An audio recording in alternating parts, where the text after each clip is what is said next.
le Seigneur soit avec vous. Évangile de Jésus-Christ selon saint Jean.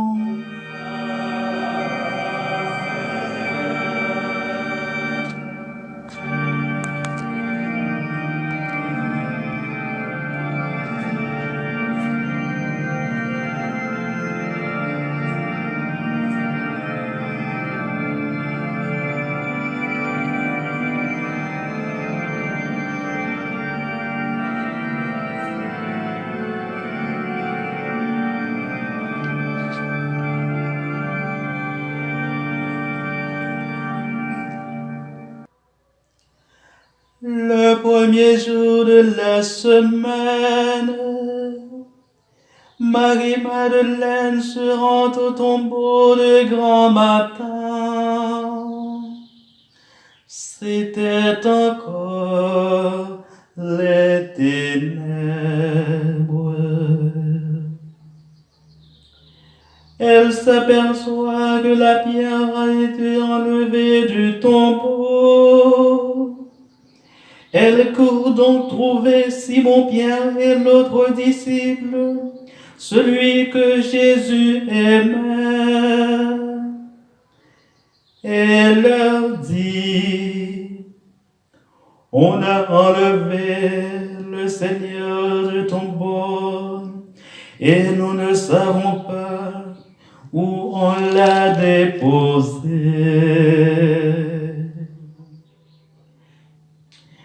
Pierre partit donc avec l'autre disciple pour se rendre au tombeau.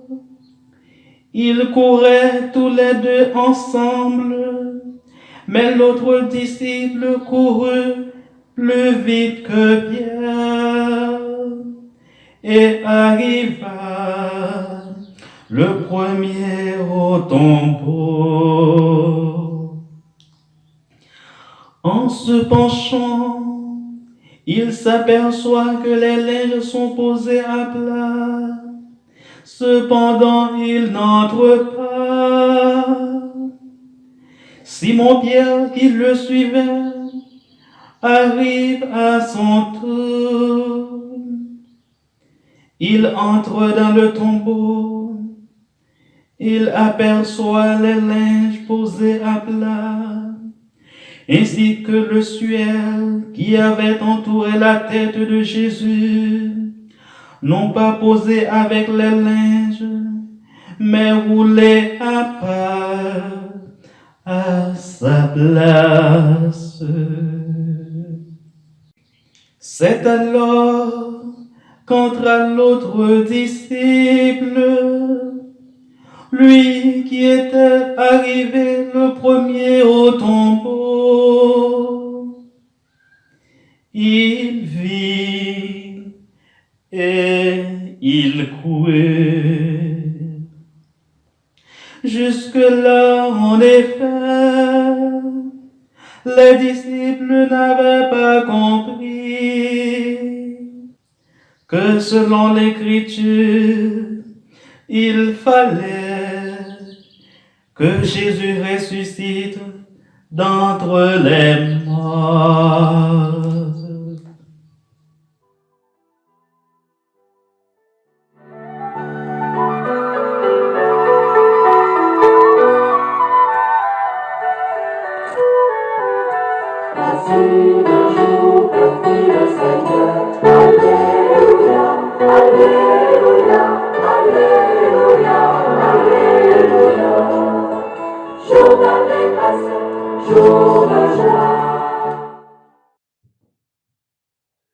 Sœurs et frères, vous tous qui avez suivi Jésus courageusement sur la route du calvaire, à travers vos difficultés quotidiennes, qui peuvent être parfois aussi lourdes à porter que la croix du Christ, voici le jour que fit le Seigneur, qu'il soit pour nous jour de fête et de joie. Alléluia.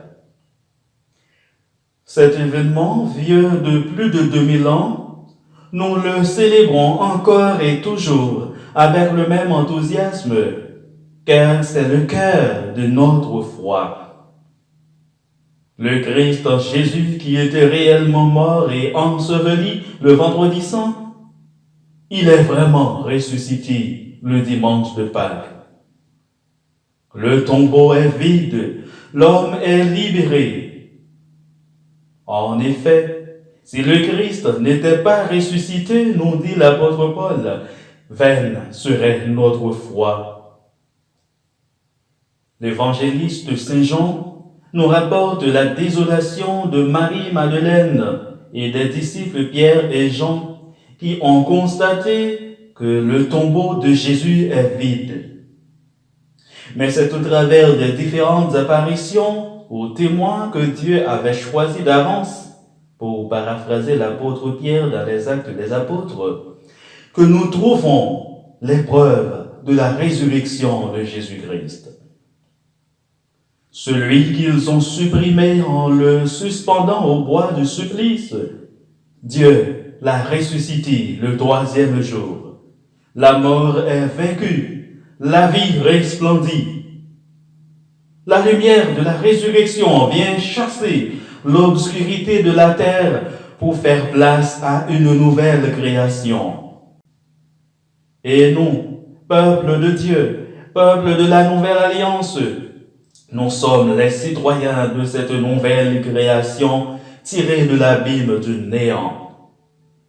C'est pourquoi, si le contexte actuel de la pandémie et de l'insécurité quasi généralisée nous rend perplexes, la résurrection du Christ est la preuve qu'aucune situation ne peut être totalement désespérée. Par notre baptême, nous sommes déjà ressuscités avec Jésus et avec lui, notre vie reste cachée en Dieu pour l'éternité.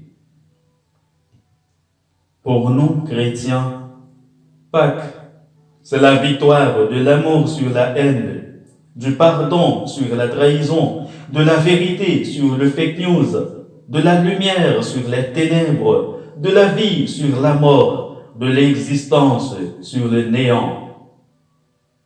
Pâques, en cette année 2021, est vraiment un temps pour changer. Et nous voulons, en tant que témoins du Christ ressuscité, que ce changement commence dans les cœurs des terroristes, de tous ceux qui ne respectent pas la vie d'autrui. Ce désir ardent de voir une humanité nouvelle, nous pouvons l'offrir au ressuscité comme une prière à travers cette célébration de la fête de Pâques en cette année 2021. Sœurs et frères, vous tous qui attendez que Pâques apporte vraiment ce changement dans les cœurs, soyez forts et prenez courage. Ne vous laissez jamais voler l'espérance qui est en vous. Nous sommes des enfants de la lumière, alors vivons en ressuscité.